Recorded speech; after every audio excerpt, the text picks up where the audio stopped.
Hey, everybody. Today we have Noelle Wachter with Insights in Travel to talk about what's going on in the travel industry and kind of give us some strategies for traveling the next few months. Obviously, it's one of the industries that have probably been the most disrupted with COVID, and thought it would be a really good idea to have somebody that can kind of give us some insights, no pun intended, since that's her company, but to give us some ideas on things that we can do now that things seem like they're kind of slowly starting to open up a little bit. The vaccine seems to be getting some traction, and I'm personally kind of hoping that by the time we get to June, July, that we're going to kind of feel a little bit more normal, and if nothing else, hopefully by fall. So kind of hopefully she can give us some insights on that. So Noelle, I appreciate you being on today, and welcome to the show. Well, thank you. I appreciate you having me here. All right. So let's kind of get started with some questions. We'll kind of dive right in. So obviously your industry has been affected, I think, more than anybody else's, or at least as much as anyone else's. Can you give us an update on what's going on in the world of travel since everything started and kind of where we're at now? Well, yeah, as you said, it's been brutal. It's been a really, really rough year, full year. And certainly for anyone in the travel industry, from those who are working as travel advisors like I am, to those who are in the airline industry, to hotels, to people who make their living with tours. It's just absolutely it's wreaked havoc. But we are hoping to start opening up again, that things are starting to open up again. It certainly already has in the Caribbean. That's one of the areas right now, Mexico and the Caribbean, that are doing much, much better compared to at least last summer. They have been able to open up a bit, and moving forward, we're hoping to see Europe open up. We're hoping to see Egypt, Israel, that area, and of course, a lot of cruising fans out there just begging the cruise lines to be able to open up again. But we have a lot of regulations a lot of hurdles that they still have to overcome before they're going to be open. And they've had a lot of setbacks, even just recently with Canada saying that they're banning cruise ships until February of 2022, Oh, which wow. has really, really killed the cruise line Alaska season, which is vital both to the cruise lines. It's huge over the summer. That's one of their really big presences, and but the people of Alaska too. There are quite a few people in Alaska who live off of that summer tourism industry, and so it's really hurting them. Hmm. Luckily, right now you can get to Alaska. They just did away with the COVID test requirement in order to fly into Alaska. So you can still go, you can fly and enjoy a vacation just on land, or taking like a small boat out, but no cruising, it looks like, at the moment. Not everything has been canceled yet, but a lot of it has. Okay. So if someone's planning a trip, like if somebody decides they want to, start thinking about traveling, how early in the process should they get you involved? Well, there's normal and there's now. Normally, it's in general, always, I think it's a good idea to what a lot of people use me for is to figure out what they really want to do and where they really want to go, which means get me involved pretty early. If you've got some concept of the type of trip you want to do, I get a lot of people, and you'd be surprised how many 20 somethings and 30 somethings say, I don't know. There's so many choices out there. Where can I find this? This is what I want to do. So I try to get a budget. People are always shy to give me a budget, but it's very helpful for me to determine where they can go and what they can actually do. And then, then I start asking them a lot of questions and figuring out what they're looking for in a trip, what their risk tolerance is right now. That's very important. How do you feel about having to take a COVID test and getting the results within 3 days before you travel? Are you willing to pay for that? Are you willing to jump through those hoops?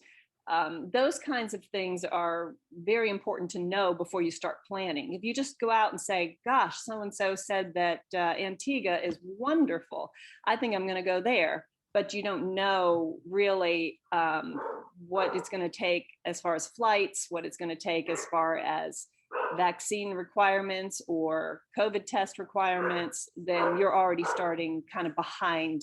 You're wasting your time. So I try to help them figure out where can you go for the type of trip you want and also your personality. Okay, that's good. So is it possible to travel outside the US now? I mean, you kind of touched on that a little bit, but what countries are open at this point, like for Yeah. Americans to travel?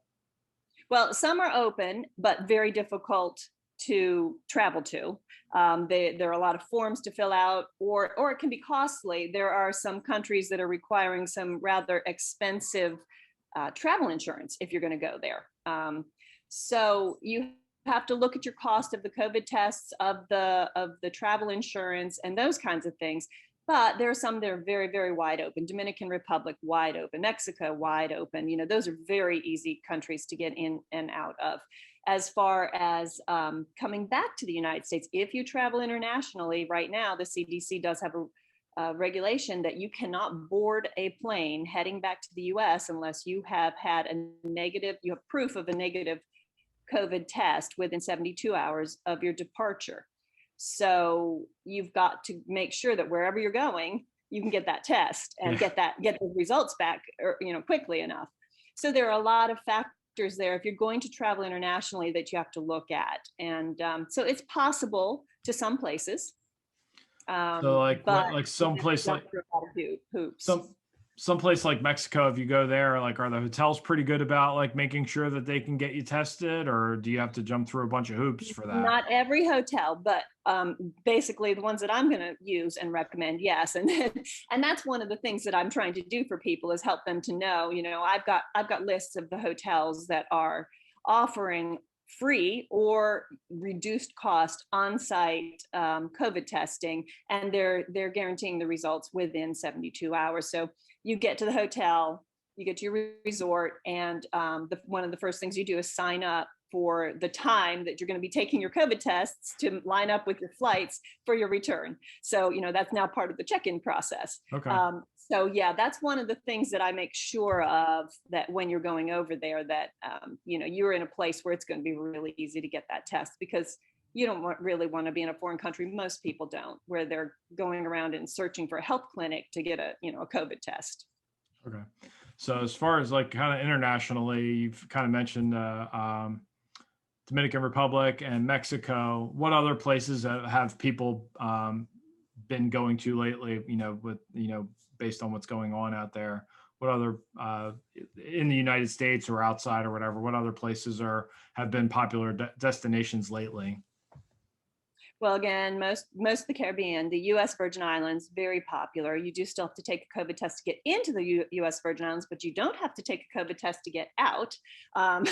So Flying there, you have to take one, and then returning, though, it's considered domestic, and it is a domestic country. But it's kind of like some of the states that are still, having special regulations to get there. Hawaii is, again, a similar situation. You don't have to have a COVID test to fly there. And so people have started going to Hawaii again. You have to have a COVID test to get there, but you don't have to have one to return home. Okay. And then you've got, so those are domestic, but obviously a little further afield. Of course, lots of popular destinations right now domestically are going to be the places that were either ski resorts or now, just places that are warm for those who are seeking to get away. Like, you've gone recently, as you've said, to Key West. Yeah, Florida. And Florida, Orlando, Key West, they're very, very popular right now. Those are most of the places I'm booking. And even just people are doing little city getaways like Savannah, Charleston, where can I drive to but still have a nice experience and eat in nice restaurants, maybe do a few cultural things, and just get somewhere different.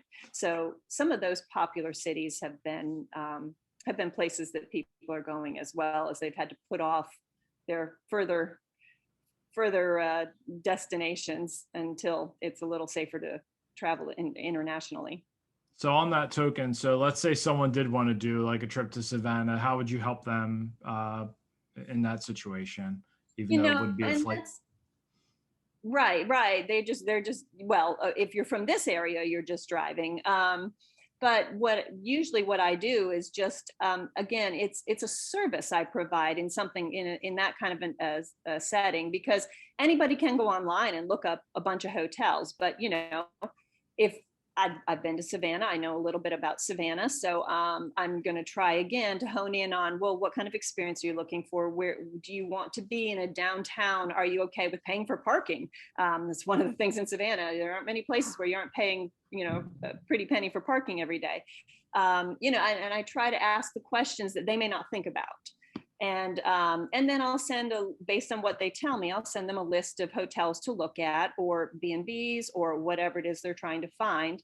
And they can look through those, and maybe something is exactly what they want. Maybe it's not, but then I'll send them some more choices. So I'm trying to help, number one, get them to think about things they might not have thought about before, and set expectations. Some hotels do not have the level of service that they normally would. And then I'm also trying to, just narrow down their choices, so they don't have to spend 3 hours looking through choices. They can look at my links or my email that I've sent them and say, okay, yeah, here are 5 places, and oh, I like that one. It's a lot easier for them. No, it's definitely helpful when, like I said, you've helped us in the past, and so I don't want to seem to, like ask questions I know the answer to, but at the same time, I think it's important that people know kind of what they do. One other question that I imagine that you get from people a lot of times is, how you're compensated. Like if somebody calls you to use you, how does that work as far as your compensation? Yeah, definitely. And there are some things, and it's a constant question, because there are some things that most things I'm paid commission to book. And so it's no different for the client. If they book for themselves or if they book through me, they don't pay a different price. Usually it's very rare that they're going to find a better price elsewhere than what I'm finding. And I can even book directly with most hotel chains, so that's not going to make a difference.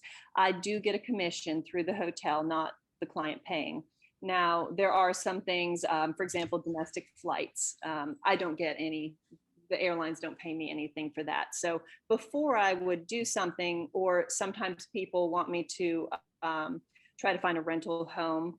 Some places can pay commission, some don't. If it's going to be something where I don't get a commission, then I let people know in advance, I'm going to have a fee to work on this. And I have some people who say that's fine. I just, I don't want to deal with it. I get that you're going to have to be paid. So if it's something that I don't get a commission, that's always up front that I say, I'm going to have to charge a fee for this. And then people can make a choice. But the vast majority of times, you don't pay anything more. That's great.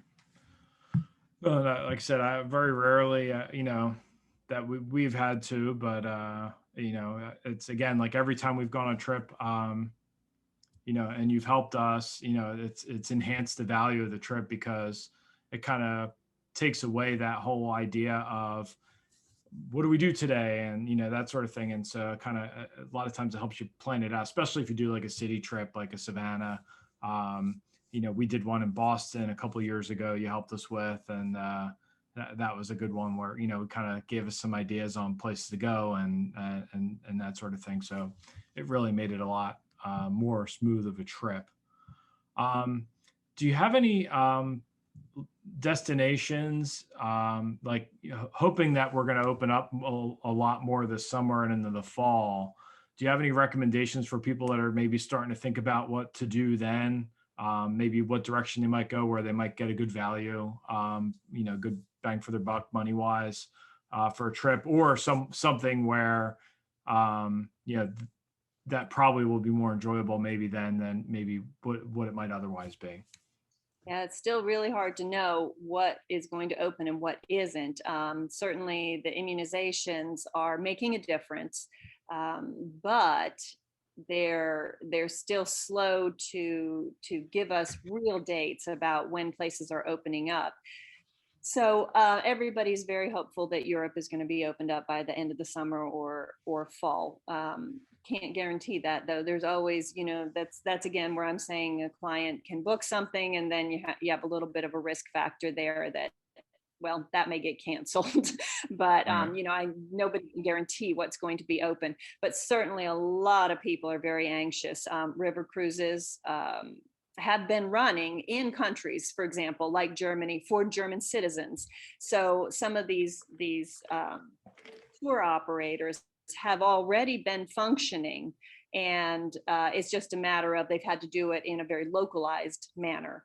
So opening up to international passengers is going to be, we just don't know. But I would say that definitely people are always looking at Hawaii. That's a pretty good bet. You're going to be able to go there. Europe is a maybe. The Caribbean still is a great place to go ahead and start getting some plans made.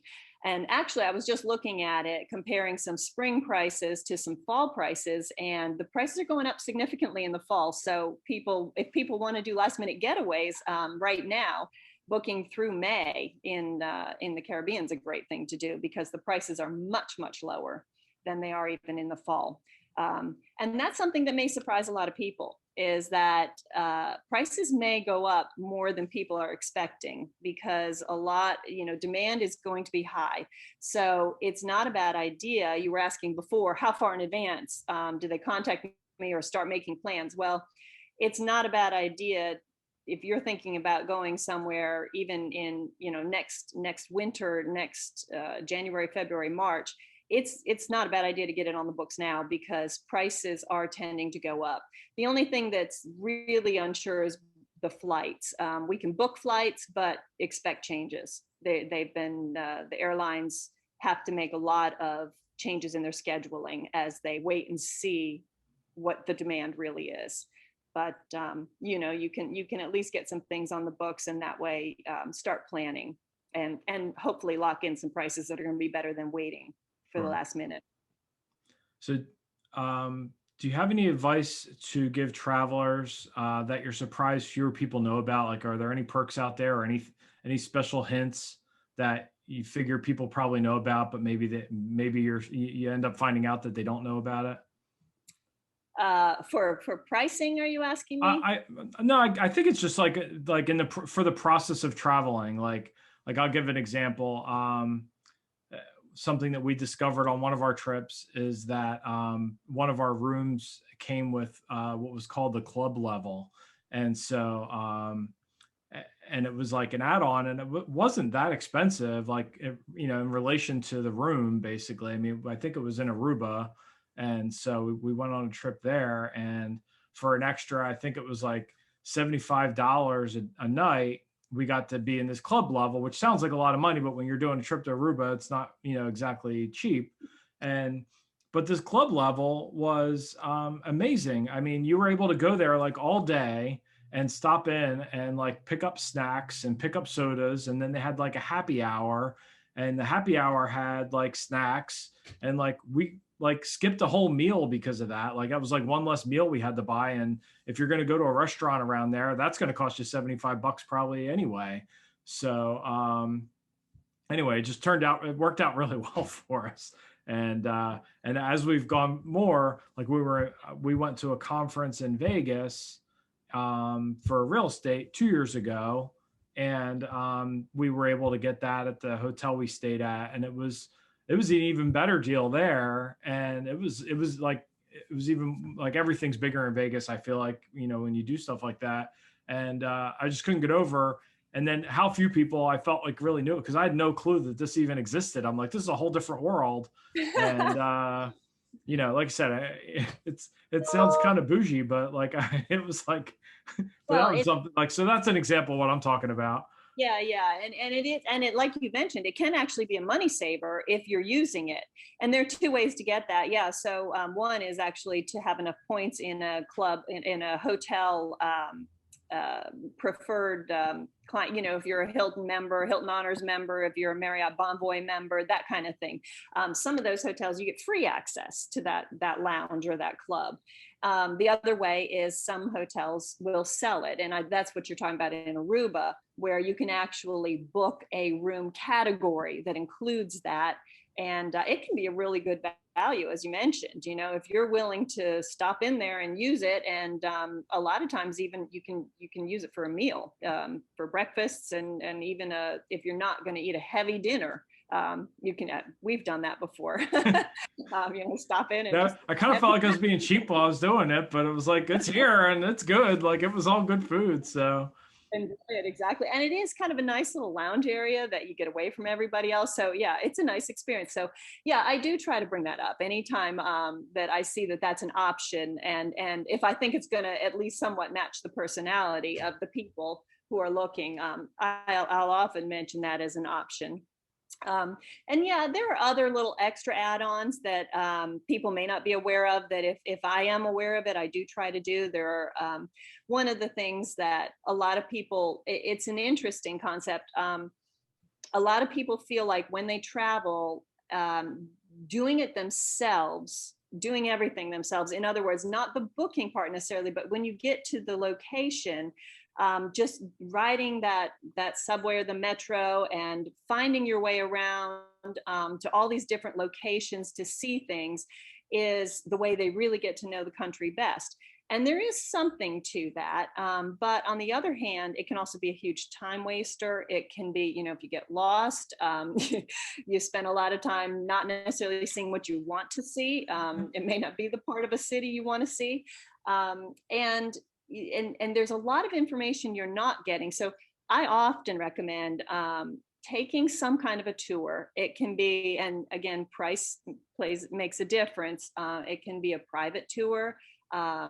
Sometimes I recommend a company where you can actually go in and you choose the guide, him or herself, and you get to read about the guide and see if you think that's a fit. Again, that's something I'll usually do, is look through the guides and say, here are 3 or 4 that might interest you. And they can do this tour for you privately.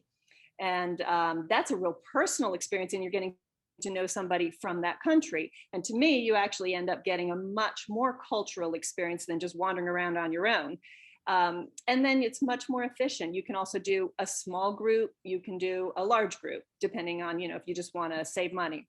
But depending on your personality and what you're looking for, a lot of people think that getting these guided day excursions will keep them from being immersed in the city, whereas I feel like it actually gives them a better you get to talk to a guide, you get to ask them questions. They're from there or they've lived there a long time. So it actually, to me, gives you a little more of an immersive experience, in addition to being a great time saver. One of the things that we have done over the years is we try and find a city to go to every year from when the kids were in middle school on, and we would try and find a different city to go to just so that kind of they could learn about a different place, than just, we love Hickory, but, they should probably have an understanding of place outside of it. And so like one of the trips that we went on, and you brought it up, that tour, we went to Toronto one time, and we did the tour, and it was basically like us, it was like a smallish van. And I think it was like 3 other families, I think, that were on it. But it was much more intimate because you just had them, and they pretty much, like, you got to the venue and they would pay for it for you. And like, that was all part of the tour, and say, all right, well, here's your thing. I'll meet you out here in about an hour and a half or whatever, and go wander around and enjoy it. And then sometimes they would go with you and say, well, I'm going to go on this part with you for a little bit and explain a little bit more about it. But I never felt pressured, like, like from a time standpoint. And we got to see so much more of the city than I think we ever would have if we had just been fumbling around on our own. And I have a hard time when we do actually travel, taking more than like 3 days or 4 days at a time, just because with my business, it's just, I'm constantly, I feel needed, I guess. And I don't feel like we can't really be away from the office for more, I think, more than like 4 days usually. So For us, where we feel like we have to cram everything in, it works really, really well because, I feel like when we do leave, we kind of did get to see everything when we do that. So that's definitely something I've appreciated over the years. Yeah, I think Help with it's that. a real like you said, it's a real time saver. But also, one of the things that I try to help people think through, and this is just where it's more kind of a give and take, and you and I have done this, is how full do you want your vacation to be? How much free time versus going around and visiting things. So you want to come up with a good combination of how much time you're spending on your own, relaxing, and touring and seeing things. And every personality is different. So I'm constantly working back and forth with people to try to figure that out, and then just make that match so that when you travel, you're not last minute trying to figure it all out. And a lot of families, this is funny, I've talked to a lot of people, do have a lot of arguments on trips because they haven't really planned out how they're going to spend their time. And you get there and you're suddenly actually stressed because you're trying to figure out, what should we do now? And well, so and so wants to do this, but so and so wants to do that. So it actually is really nice to work with somebody to kind of talk through, here's some options, think about these, and then make at least some decisions ahead of time. You may want some free choice later, but at least it kind of presents that so that you're not so stressed on the trip trying to figure it out at that point.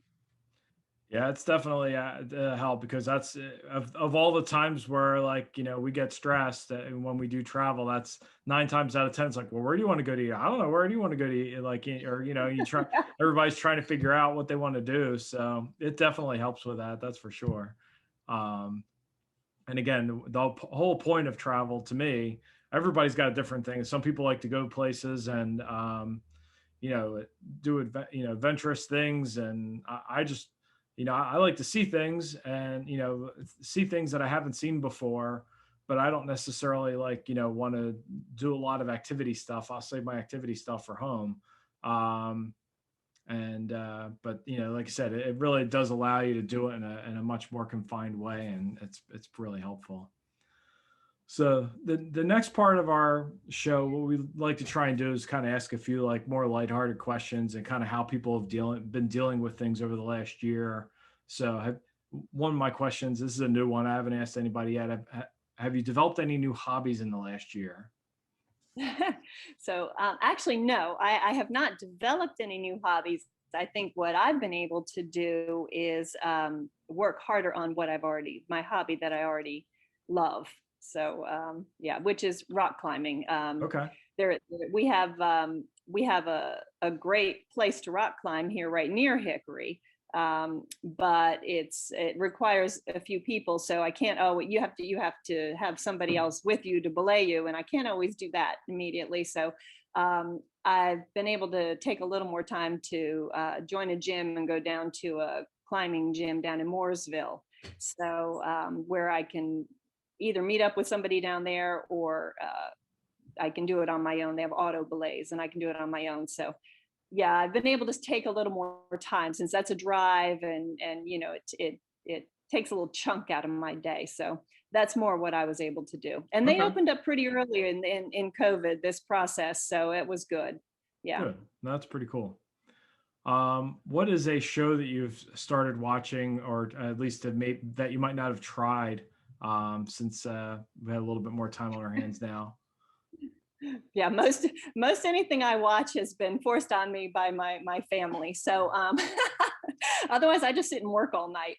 But generally speaking, well, people won't know about this. I think the favorite show that my husband and I have been watching, and one of my daughters, is called Doc Martin, and Okay.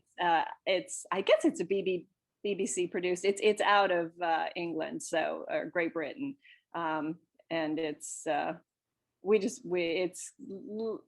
wouldn't, it's not mysteries, it's kind of a sitcom, so Okay. it's very enjoyable for us. Nice. I've lately we've been watching YouTube on Netflix, Peaky Blinders. I don't know if you've seen that one yet or not. It's a What's it called? it's called Peaky Blinders, and it's on Netflix, and it's kind of it's also a BBC show, but it's basically about like an organized crime family, like right after World War One in England, and That's kind of how they go through it. It's pretty interesting. It's really well done. It's really like production values. I mean, it's pretty much movie quality like every week. But it's really been good. I mean, I would say we're halfway through it. So, but it's pretty interesting.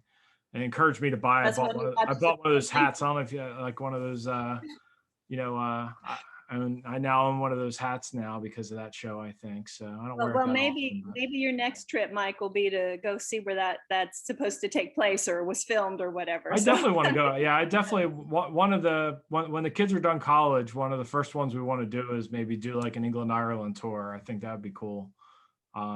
England, Ireland, Scotland, that whole pocket there, the British Isles. So that's definitely on the list. I think 3 more years before the kids are done school. So not that we're counting, but all right. And then what's the thing you're most looking forward to, that you're looking forward to doing most when things start opening up? Oh, goodness. Actually earning some money. Fair enough. Earning money for the work I'm doing. Yeah, I mean, literally, I've just spent a year canceling all the work that I did and not earning any money for it. That's the really crazy and insane thing about the business that I'm in, is that you can work and not earn anything. So that's definitely the biggest thing. But of course, traveling again. Yeah. I have done a little. I have been to Mexico twice and done some domestic stuff. So I've been around a little bit, but we're really anxious to get out and get around the rest of the world again. Yeah, no, I can definitely understand that. Yeah, we've got season tickets to the Hornets in Charlotte, and this whole season has been a wash. They haven't had any games or anything. Like they've been playing them, but not with fans. And so they just opened up the window to sell tickets. They're going to allow 3,000 people in at a game, and they're going to spread everybody all out and everything. So we didn't buy, like, I think they're going to do it for, I think, like 25 games or 30 games or so, I think, and that's going to be it. So we didn't buy a whole season part for that, but we did get 4 games at least, so we can kind of go back. And then we've been paying all along for our season tickets all year, basically. So we're going to be paid up for next year already. So how nice. So that we'll be ahead at least when next season starts. But we're definitely looking forward to getting back to some of the games. The team's been really good lately too. Like they were not very good last year. They were kind of exciting, but they weren't very good. But they've been really good, and they've got some good young players. So we're looking forward to being able to see them. Well, and just once something's been taken away from you, you just appreciate it so much more when you actually get to go and do it. So, that's for sure that you are going to really enjoy just being able to be there again, no matter what the play is. It doesn't matter. We'll wear masks or whatever we got to do to be there, but it's all good. Is there anything that you wanted to add that you didn't get to cover today? No, I think that travel right now is possible within limited with a limited scope, but people need to really understand before they go that it's not travel from a year and a half ago. A lot of the resorts are running at much lower capacity, which is great as far as fewer crowds, but it means that the entertainment that they might have been used to, the restaurant availability, all of those things are much more limited. Some have even been limited. Some hotels have been limiting their maid service. You're going to just find that it's not exactly the same, even though you do get to go away. And you have to go understanding that there's been some anger at the resorts, and that's just really not the resort's fault in most of these cases. These people are just trying to function. And so people need to have an open mind and understand, masks are going to be required in a lot of places. You just have to be ready to handle that and deal with that. So just there needs to be a lot of tolerance and understanding that all of these businesses have really suffered and struggled, and some the level of everything may not be quite the same, but it's still a wonderful getaway. So It's still nice to just do something. So exactly. that's funny. So did you have any questions for me before we wrap up? Well, so obviously you have not been hit the way I have with the housing industry. Have you? I know that you've talked about before that there's a real limitation on houses in what we would call a more affordable range. Have you been able to build up in any inventory in that or area, or what are you seeing as far as housing sales these days? Yeah, I mean, the demand is really strong, but there's not enough supply to meet the demand. So even though, like, for us, the second we put a house on the market, for the most part, as long as it's priced well, it seems to be going. They'll sell right away. A lot of times with multiple offers, and even sometimes even over asking price. Um, so that is still a constant. But yeah, as far as new stuff, I mean, there are a few new construction houses that have come on the market, but again, they get snapped up so fast that it's just, gone. They're gone before you can even, before people sometimes can even get in to look at them. Especially in the lower price ranges. So it's been really been a challenge, and I think the Chamber of Commerce and the home builders, I think they're all trying to maybe, get together with some of the municipalities to try and do something about that, and maybe make it, a little bit less onerous for people to build or develop and that sort of thing. And maybe we can get a little bit more development in our area to try and pick up the slack a little bit. But yeah, there's just, as of right now, it's really been frustrating. And even though we haven't been prevented from doing our jobs the way that you have, really, I mean, that's where I kind of feel the worst for you, is that, it kind of feels like it's been, your ability has been taken away from you. But we feel like we're leaving money on the table constantly, because there's just so much more business we could be doing if we had the inventory. And What so maybe about some things will happen, loans for people who have? with I'm sorry. What about loans for people who have lost their jobs? Have you been able? I mean, are you still be able to sell to some of the people who would normally be able to get loans? Are you seeing them struggle now trying to do that? I guess there's enough people out there that haven't been dealing with that part of it, that I haven't seen as an issue. I think people that have maybe not, that have lost their job in the process. There have been a few times where we've had people get something under contract, and then their job changed and they had to move somewhere, like middle and like, pretty early in the process, and they had to cancel contracts. And so that's been kind of, awkward a few times. But otherwise, I mean, it's really just, just that lack of inventory. And this time of year, usually people, will start putting their houses on the market a lot more this time of year. So we're hoping that, we'll see more of that, and, more people will feel comfortable putting their house on the market. I will say, one of the advice I've been giving people lately is, a lot of people are afraid to put their house on the market because they can't, they're afraid they're not going to be able to find something to buy. And I'm encouraging people, if you think you want to buy something, let's figure out how to buy that for you now, because selling your house isn't going to be the problem when it comes time. And so, and there may be some overlap where, like, a month you might have to pay a mortgage for a month or two on two houses. But even that being said, even if that's the case, you're still going to be better off. It'll be an easier process, where you won't be forced to have to move out of your house one day and buy a house the next day. But there's ways of doing it. There's loan products out there now that'll allow you to do that.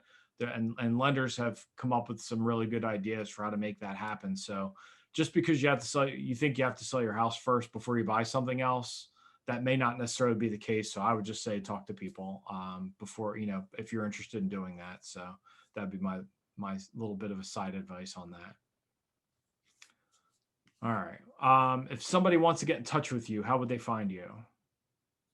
Well, I am online at insightsintravel.com. That's INSIGHTSIN travel.com.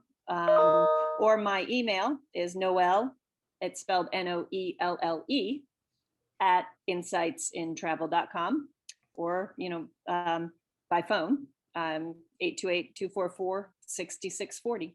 Awesome. And I will, in the show notes, I will put your contact in there.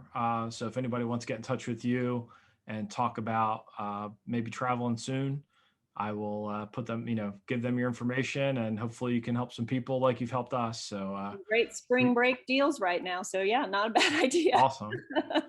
Well, I really appreciate you being on, Noelle. I think it was a lot of really good information, and everybody that watched it, I think, learned a lot. And thank you for everything that you've done to help us in the past. And I hope you get to help more people in the future going forward. Well, I really appreciate you having me on. Thank you, Mike. Thanks. Have a good day. You too. Bye-bye. Bye.